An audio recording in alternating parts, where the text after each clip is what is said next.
नमस्कार दोस्तों आज मैं बात करूंगा एक एनजीओ के बारे में। एनजीओ है बॉलीवुड का एक बहुत बड़े सो कॉल्ड सुपरस्टार का। इस एनजीओ के बारे में जो है बहुत कुछ कहा जाता है कि इसमें ये होता है, इसमें वो होता है। आज उसी पर बात करूंगा कि इस एनजीओ को क्यों बनाया गया और आज के समय में उसमें क्या क्या हो रहा है। ये जो एनजीओ है इसका मालिक जो है इंडस्ट्री का बहुत बड़ा सुपरस्टार माना जाता है। फुटपाथ पर सोए हुए लोगों को कुचल देता है, जानवरों को अपने शौक के लिए मार देता है। अब मुझे लगता है कि आपको जो है एनजीओ या इसके सुपरस्टार का नाम लेने की ज़रूरत नहीं होगी। अब बात करता हूं कि असल मुद्दे की। दरअसल 1998 में जो है एक फिल्म की शूटिंग के दौरान एक एक्टर एक जानवर का शिकार करता है।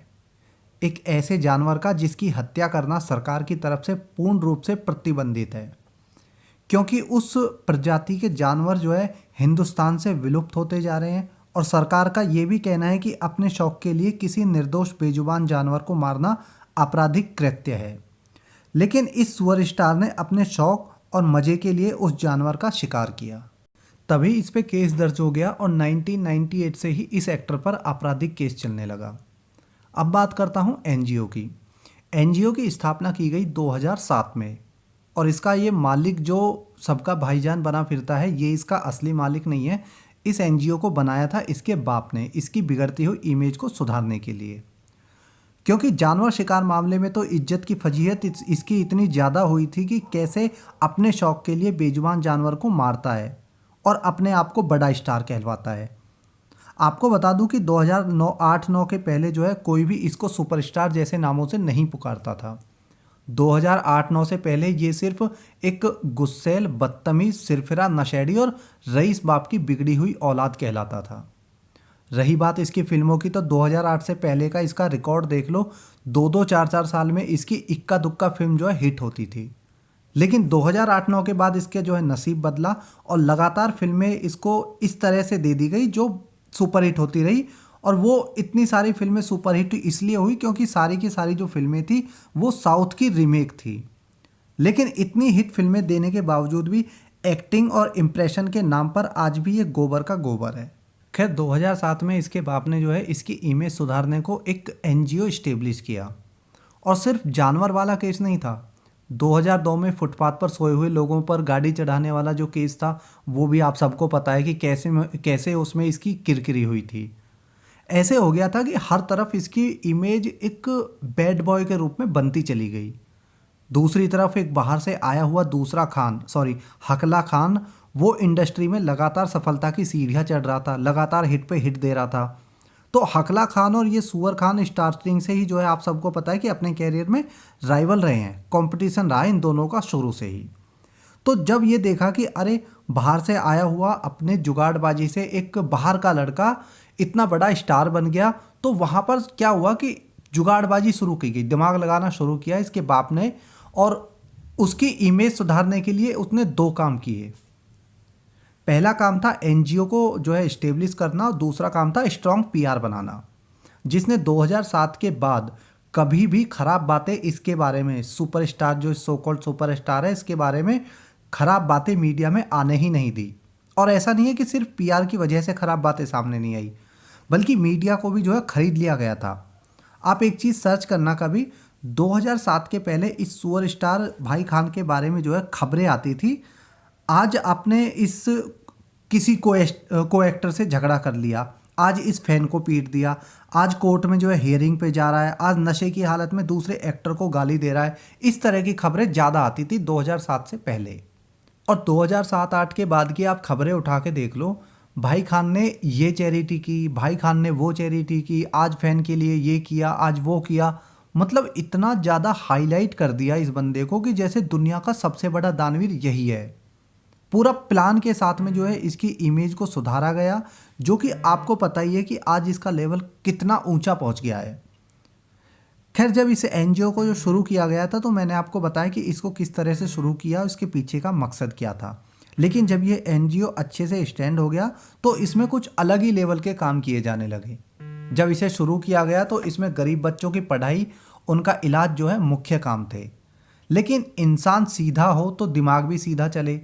शैतानी दिमाग था तो कुछ ना कुछ खुराफात उसमें करनी ही थी।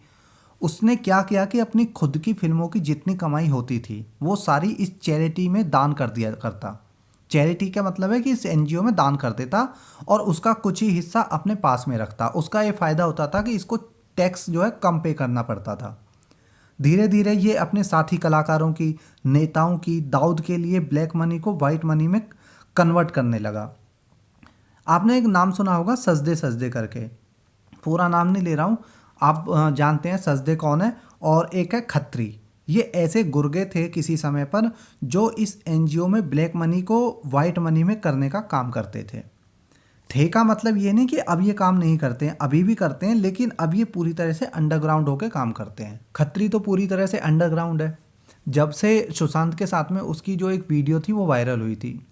हाँ, सजदे का जो रोल था उस एनजीओ में वो अब बढ़ गया है, यानी उसको बढ़ा हुआ कह सकते हैं या उसको कह सकते हैं कन्वर्टेड हो गया है वो रोल, क्योंकि सजदे ही वो बंदा है जो इस एनजीओ के थ्रू सट्टेबाजी कराता है। सबसे पहले सजदे ने सट्टेबाजी इस एनजीओ में एंटर कराई, क्योंकि सजदे जो है वो भारतीय क्रिकेट टीम के साथ कई बड़े बड़े क्रिकेटर्स को जो है मैनेज करता है उसकी अपनी कंपनी के थ्रू। अपनी कंपनी में वो जो सट्टेबाजी है वो पूरी तरह से उसकी कंपनी सट्टेबाजी में इन्वॉल्व है। इसके अलावा इस सुपर स्टार के जो दोनों छोटे भाई हैं वो सट्टेबाजी में पहले से ही इन्वॉल्व हैं, तो उन्हें पता है कि इस काम में कितना मोटा पैसा मिलता है।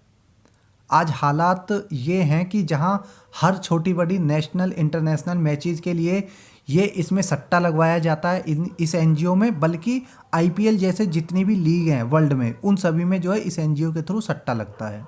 जिस राज्य में ये एनजीओ है सिर्फ वहाँ के नहीं, देश के हर एक बड़े नेता का काला धन इसमें सफ़ेद किया जाता है। अंडरवर्ल्ड और सट्टेबाजी का जो काला धन है वो इसी एनजीओ के थ्रू जो है वाइट किया जाता है। इसके अलावा ये एनजीओ जो है बच्चों की बीमारी का मुफ्त इलाज कराने का दावा करता है। बीमारी कोई भी हो ये उनका मुफ्त इलाज कराएंगे, ऐसा इनका कहना है। दरअसल ये एक छलावा है। कहते हैं ना, हाथी के दांत दिखाने के और खाने के और, यही हाल इस एनजीओ का है। कहने को ये मुफ्त इलाज कराते हैं, गरीब बच्चों का मुफ्त इलाज कराते हैं, लेकिन असल में मुफ्त इलाज के बहाने ये ह्यूमन ऑर्गन्स की तस्करी करते हैं। गरीब बच्चे जो अपना इलाज करा नहीं सकते, ज़िंदगी और मौत के बीच जूझ रहे हैं, उन्हें मरा हुआ दिखा के उनके ऑर्गन्स निकाल के इंटरनेशनल मार्केट में बहुत ऊंचे दामों पर सेल करते हैं। ये ह्यूमन ऑर्गन्स की तस्करी करने वालों का बहुत पुराना बिजनेस है कि गरीब बच्चों से जो है उन ऑर्गन्स को निकाला जाता है और इंटरनेशनल मार्केट में उनको सेल किया जाता है। और आज के समय में ये सब काम जो है डायरेक्टली नहीं हो रहे हैं, बल्कि बड़े बड़े एनजीओज़ के द्वारा जो है ये काम किए जा रहे हैं।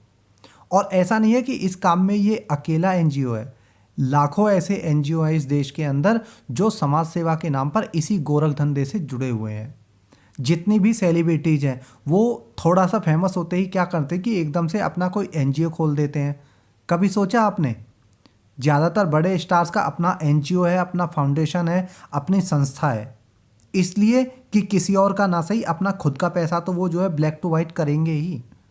और जो अपना ब्लैक मनी को वाइट कर रहा है वो दूसरे के पैसे को भी वाइट करेगा ही, सीधी सी बात है।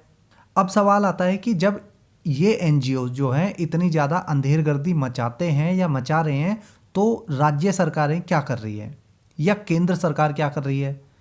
तो आप जो है इतना समझिए कि सरकारें किसी की भी हो, किसी भी पार्टी की हो, सभी को चुनाव लड़ने को पैसे चाहिए। और वो पैसा भी जो है पार्टी का कोई भी बड़ा नेता जो होता है वो अपने खुद के पैसे से कभी भी चुनाव नहीं लड़ता है। सब जो है चंदा लेती हैं बड़े बिजनेसमैन से, ऐसे गोरख धंधा करने वाली संस्थाओं से। आज इन जैसे जो है देश में लाखों एनजीओज हैं जो ना सिर्फ अच्छे से चल रहे हैं बल्कि फल फूल रहे हैं, और उसका सबसे बड़ा कारण है उनके फेंके हुए टुकड़े।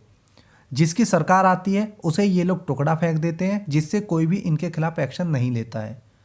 वैसे तो ये एनजीओ जो है, एनजीओ वाले मीडिया को भी खरीद कर रखते हैं, लेकिन सभी एनजीओ जो है ज़्यादातर गरीब लोगों में, गरीब बच्चों में डील करते हैं।